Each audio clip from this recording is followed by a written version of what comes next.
भारतीय राज्यघटनेच्या अमृत महोत्सवी वर्षानिमित्त संसदेत सुरू असणाऱ्या चर्चेदरम्यान गृहमंत्री अमित शहा यांनी डॉक्टर बाबासाहेब आंबेडकर यांचा एकेरी उल्लेख करत अवमानजनक वक्तव्य केलंय.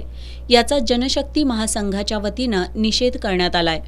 डॉक्टर बाबासाहेब आंबेडकर यांनी राज्यघटनेच्या माध्यमातून सर्व भारतीयांना हक्क, अधिकार मिळवून दिले, जगण्याचा अधिकार मिळवून दिला, देश एकसंघ ठेवण्याचं महान कार्य केलं.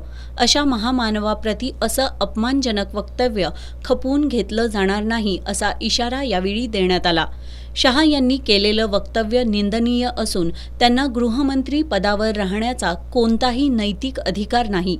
त्यामुळे त्यांनी तात्काळ गृहमंत्री पदाचा राजीनामा द्यावा अशी मागणी पक्षाच्या वतीनं करण्यात आली.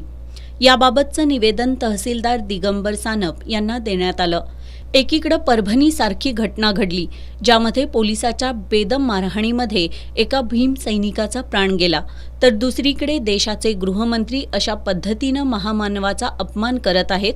त्यामुळे या घटना जाणीवपूर्वक घडवल्या जात आहेत का, अशी शंका यावेळी उपस्थित करण्यात आली.